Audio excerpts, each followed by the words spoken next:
एक दिन भगवान श्री कृष्ण और अर्जुन के बीच बहस हुई। अर्जुन ने कृष्ण से कहा, दुनिया में सिर्फ पुरुष बलवान होता है।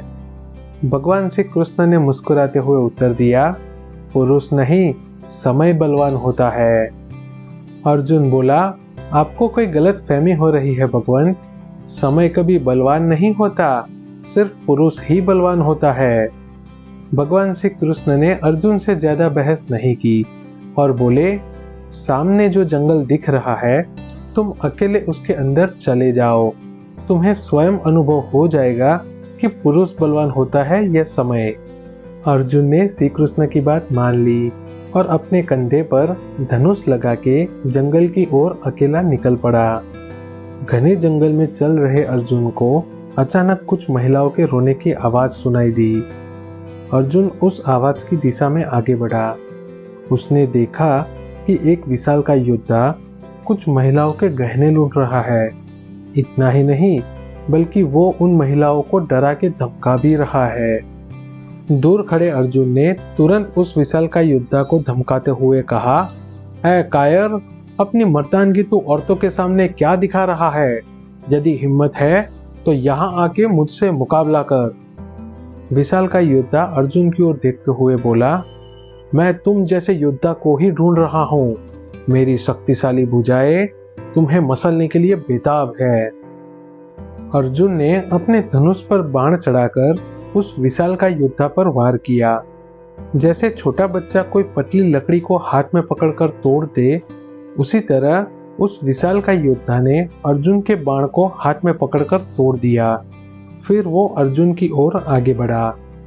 अर्जुन धीरे धीरे पीछे हटता गया और उस योद्धा पर बाणों से प्रहार करता गया, लेकिन अर्जुन उस विशालकाय योद्धा का बाल भी बांका नहीं कर सका। अचानक अर्जुन के पैर में कुछ लगा और वो नीचे जमीन पर गिर गया। अर्जुन ने देखा तो एक इंसान जख्मी हालत में जमीन पर पड़ा हुआ था। उस इंसान का एक हाथ और पैर कटा हुआ था। अर्जुन बहुत ही घबरा गया। विशालकाय योद्धा को अपनी ओर आता देख अर्जुन ने उस घायल इंसान से कहा, मुझे बचा लो, वरना वह योद्धा मेरी जान ले लेगा।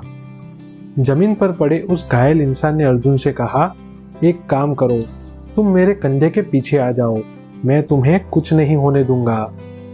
अर्जुन तुरंत भागकर उस घायल इंसान के पीछे जाकर छुप गया। विशालकाय योद्धा जैसे ही उस घायल इंसान के पास आया, तभी वो रुक गया। घायल इंसान ने गुस्से से उस योद्धा को कहा, यहाँ से चले जाओ, वरना अंजाम अच्छा नहीं होगा। घायल इंसान की धमकी से वो विशालकाय योद्धा वहां से डर के भाग गया।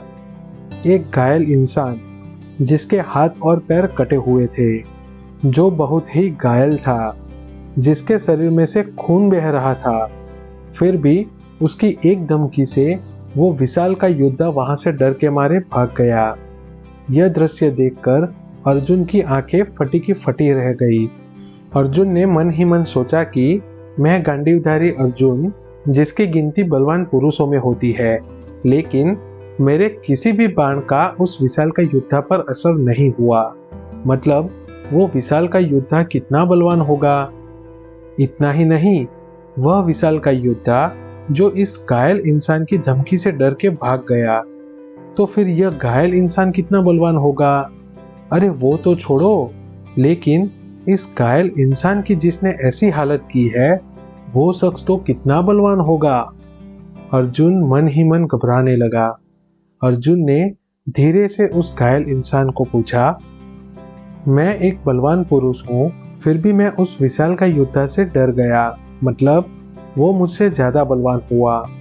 वह विशालकाय योद्धा आपसे डर के भाग गया, मतलब आप उस विशालकाय योद्धा से भी ज्यादा बलवान हुए। मुझे सिर्फ यह जानना है कि आप इतने बलवान हो, फिर भी आपकी ऐसी हालत किसने की। उस घायल इंसान ने अर्जुन से कहा, इस धरती पर 5 पांडव हैं। जब महाभारत का युद्ध हो रहा था, तब मैं कौरवों के पक्ष में था। पांडव जितने भी बाण चला रहे थे, वो सब मैं हाथ में पकड़ के तोड़ देता था। तभी पांडवों में से कोई अर्जुन नाम के योद्धा ने समय का लाभ उठा के शब्दभेदी बाण से मुझ पर प्रहार किया। जिसके कारण मेरी यह दुर्दशा हुई। मैं जिंदा इसलिए हूँ ताकि कोई भी पांडव मुझे मिले तो मैं उसे कच्चा चबा जाऊं। उस दिन अर्जुन चुपचाप वहां से खड़ा हुआ और अपनी पहचान बताए बिना वहां से निकल गया। जंगल के बाहर निकलते ही अर्जुन को पता चला कि महाभारत के युद्ध में बलवान पुरुष तो बहुत थे, लेकिन समय तो पांडवों का बलवान था। इसीलिए उन्हें भगवान श्री कृष्ण का साथ मिला और वो युद्ध जीत गए। कहानी का बोध: यदि आप लगातार अपने कार्य क्षेत्र में सफलता प्राप्त कर रहे हो तो कभी ऐसा मत सोचो कि यह सब सिर्फ आपकी मेहनत के कारण हो रहा है, क्योंकि यदि सफलता सिर्फ मेहनत से मिलती तो मेहनत करने वालों की कमी नहीं है इस दुनिया में। इसीलिए याद रखें, सिर्फ समय बलवान होता है। यदि आपको हमारा यह वीडियो अच्छा लगा है तो हमारे चैनल को सब्सक्राइब कीजिए। जय श्री राम।